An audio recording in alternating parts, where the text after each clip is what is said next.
Titanfall killer hero shooter called Highguard launched, face planted, and then the studio hit the emergency eject button before the tutorial dust even settled.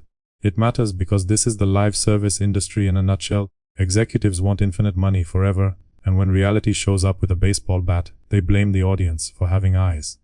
Despite what the comments say, I'm not an AI, mostly because if I were, I'd have definitely opted for the charismatic voice setting. Before we point and laugh.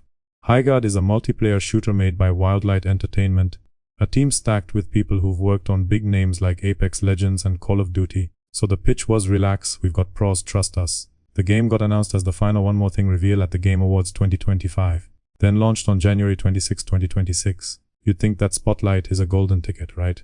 Yeah, it was a golden ticket to the Hunger Games. On launch day it reportedly hit close to 100,000 concurrent players on Steam, which is the kind of number publishers print on a cake.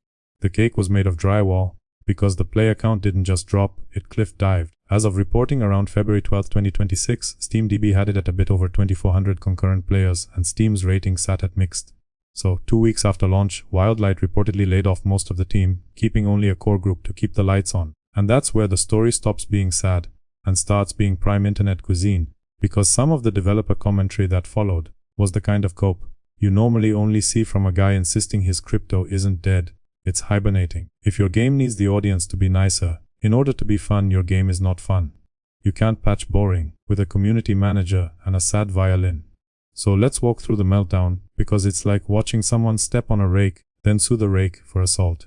A laid-off former lead technical artist, Josh Sobel, posted a long message on X saying it was all downhill after the Game Awards reveal. And it gets better, because he wasn't just venting, he was building a whole courtroom drama, where the defendant is the internet, and the evidence is vibes. He said internal feedback before reveal was quite positive, with this vibe that the game was a surefire hit. That's not automatically delusional, by the way. Studios hype themselves up all the time, you kind of have to or you'd never ship anything. But there's a difference between morale and reality testing. Highguard apparently skipped reality testing, the way I skipped terms and conditions. Sobel's argument is that the reveal trailer got dunked on immediately, content creators smelled blood, and the whole thing became rage bait season. He even wrote, "We were turned into a joke from minute one," and complained about people assuming the Game Awards slot was $1 million ad buy.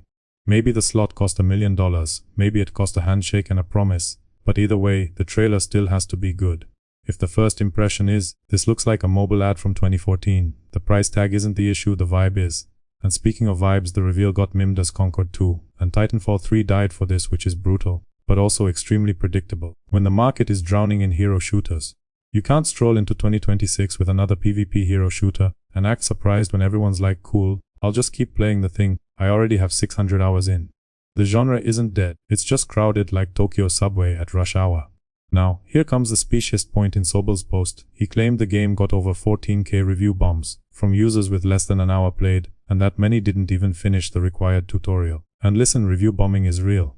People absolutely dogpile for sport. But also, if 14,000 people bounce before the hour mark, that's not just a hate campaign, that's a design problem wearing a conspiracy hat. If your tutorial feels like filing taxes, players will vanish, like my willpower near a donut. The studio's defenders keep implying YouTube negativity killed the game, because hate videos get more engagement. YouTube didn't invent the boredom, YouTube just put subtitles on it. Creators didn't make your gun feel like a stapler, your gun did that, all by itself. Also, blaming critics is the fastest way to confirm the criticism, because it tells everyone, we heard you, and we decided you're wrong for having preferences. Nothing says we respect feedback like calling your audience a hive mind. Then there's the marketing cope, the shadow drop fantasy. The idea is if only they'd launched out of nowhere, people would have tried it without baggage, and it would have popped off. This is like saying your stand-up set would have crushed, if the audience wasn't allowed to know you were unfunny ahead of time. Secrecy doesn't turn mid into magic, it just delays the disappointment. And yeah, the Game Awards angle got wild. Some folks acted like Geoff Keighley personally cursed the game by showing it. My opinion is simple. Exposure is not sabotage. Exposure is a flashlight. If the room is messy, don't yell at the flashlight. Blaming the stage for your performance is like blaming the mirror for your haircut. Now let's talk about the layoffs, because that's the part that isn't funny. According to reports and the company's statement, Wildlight made cuts just over 2 weeks after launch and kept a core group to continue supporting the game. That timing is insane. January 26 launch, February 11 update window, February 12 articles. It's like they planned a honeymoon and filed divorce papers from the hotel lobby. The live service dream is years of content, and the reality is weeks of panic. Wildlight did ship changes fast, like adding a limited time 5v5 mode, and then making it permanent.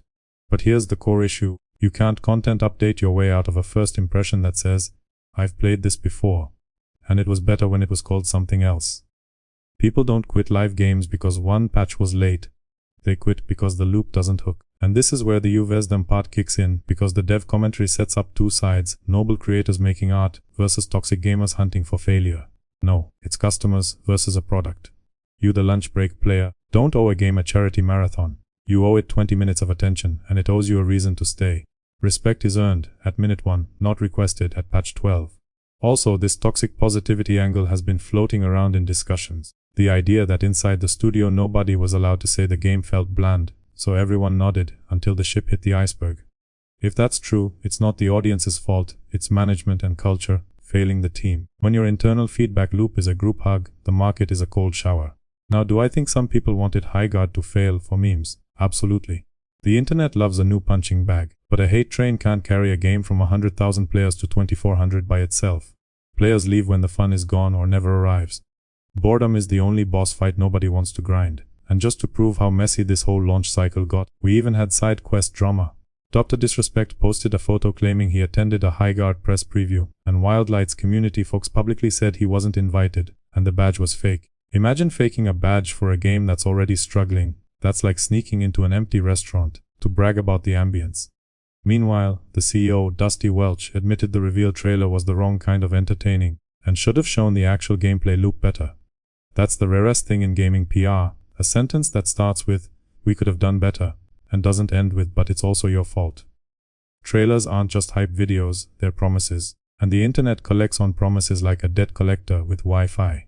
Welch and the team also talked about going silent after the reveal, and some of that was reportedly intentional, trying to echo that Apex Legends surprise launch energy. Copying the magic trick without the magic is how you end up with a rabbit that refuses to leave the hat.